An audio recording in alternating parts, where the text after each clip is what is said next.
दोस्तों, क्या आप भी उन जिज्ञासु लोगों में से हैं जो किसी कमाल के इंजीनियरिंग मावल को देखकर ये सोचने पर मजबूर हो जाते हैं कि इंजीनियर्स और साइंटिस्ट ने ये मुमकिन कैसे कर दिखाया। अगर हाँ, तो पानी पर बने ये शानदार पुल तो आपका ध्यान पक्का ही खींचते होंगे। कभी नदी पर तो कभी समुद्र के बीच कैसे सैकड़ों चैलेंजेस से पार पाकर इन नायाब विशालकाय पुलों को बनाया जाता है, जानेंगे मिलकर आज की इस खास वीडियो में।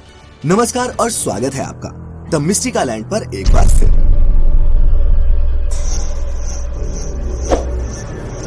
दोस्तों, हम सब ये तो जानते ही हैं कि पानी पर बने ये पुल हमारे जीवन का एक अहम हिस्सा है, क्योंकि अगर ये ब्रिज ना होते तो शायद कई गांव, कस्बे और शहर एक दूसरे से कटे ही रहते। इन ब्रिजेस की मदद से हम पानी के ऊपर से निकलकर अपना समय और ईंधन दोनों ही बचा लेते हैं। लेकिन इतना काम आने के अलावा दुनिया भर में चलती नदी पर बने ऐसे कई ब्रिजेस हैं जो मशहूर हैं, कुछ अपनी इंजीनियरिंग के लिए तो कुछ उनके आकार और कुछ अपनी हिस्टोरिकल इम्पोर्टेंस के चलते। इंजीनियरिंग डिजाइन के आधार पर पानी पर बनने वाले ये पुल कई तरह के हो सकते हैं। किसी भी ब्रिज का निर्माण जगह के आधार पर किया जाता है। एक प्रकार का ब्रिज सभी जगह बनाना संभव नहीं, इसीलिए ब्रिज भी जगह के पर ही बनाए जाते हैं।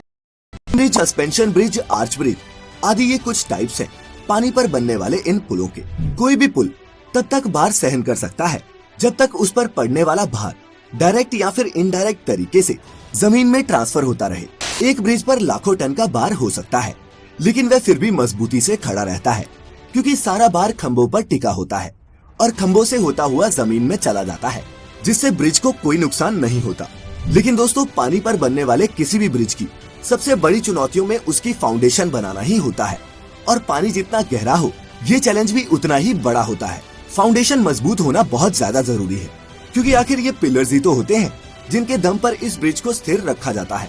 तो कैसे की जाती है इस फाउंडेशन को बनाने की शुरुआत, ये समझते हैं। तेज बहाव वाले नदियों के ऊपर पिलर खड़ा करने के लिए इंजीनियर सबसे पहले एक स्ट्रक्चर बनाते हैं, और उसको बनाते समय पानी की अधिकतम और न्यूनतम गहराई, पानी के बहाव की गति, पानी के नीचे की मिट्टी, पुल का भार, पुल पर चलने वाले वाहनों का भार आदि बारीक से बारीक चीजों का हिसाब रखा जाता है।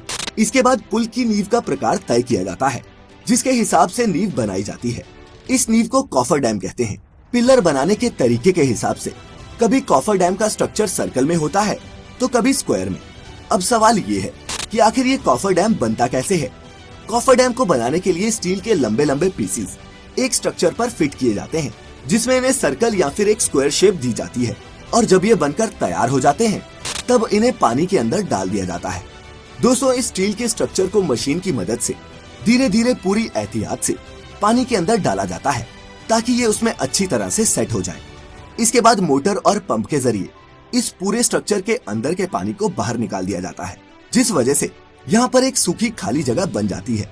इसी सूखी खाली जगह पर फिर पिलर बनाने का काम शुरू किया जाता है, जहाँ कई सारे वर्कर लगकर इस जगह पिलर बनाते हैं। हालांकि हर जगह इस तरह से काम नहीं किया जा सकता। अगर पानी बहुत गहरा हो तो ज्यादा गहरे पानी में ये कॉफर डैम बनाकर नहीं डाल सकते। जैसे समुद्र में बीम बनाने के लिए समुद्र में सबसे पहले कोई ठोस जगह देखते हैं, उसकी गहराई मापते हैं। इसके बाद उस जगह पर बड़ी बड़ी मशीनों के द्वारा खड्डा किया जाता है, जैसे बोरवेल बनाते समय करते हैं। फिर उस बोरवेल में स्टील या फिर लोहे के मोटे पाइप डाले जाते हैं। फिर पाइप के अंदर का सारा पानी बाहर निकाला जाता है, जिसके बाद उस पाइप में सीमेंट और कंक्रीट का मिक्सचर भरा जाता है। जरूरत के हिसाब से एक से ज्यादा खंभे तैयार करके आपस में जोड़ भी सकते हैं, जिससे एक मजबूत खंभा तैयार हो जाता है। जैसे जैसे खंभे बनते जाते हैं, वैसे वैसे उनके ऊपर रोड भी तैयार की जाती है। जब दो खंभे बनकर तैयार हो जाते हैं, तब सबसे पहले बड़ी बड़ी मशीनों के द्वारा बड़े बड़े उन खंभों को जोड़ा जाता है, और ये सीमेंट कंक्रीट के ब्लॉक किसी दूसरी जगह पर तैयार होते हैं। ब्रिज का आधा काम बाहर कारखाने में किया जाता है, और आधा काम समुद्र या नदी जहाँ पर पुल बनाया जा रहा हो वहाँ। बड़े बड़े सीमेंट के ब्लॉक्स को समुद्र में ले जाने के लिए बड़ी बड़ी शिप्स को काम में लिया जाता है। वहाँ पहुँचने के बाद क्रेन के द्वारा इन ब्लॉक्स को ऊपर उठाया जाता है, और फिर स्टेप बाय स्टेप ब्रिज का निर्माण किया जाता है।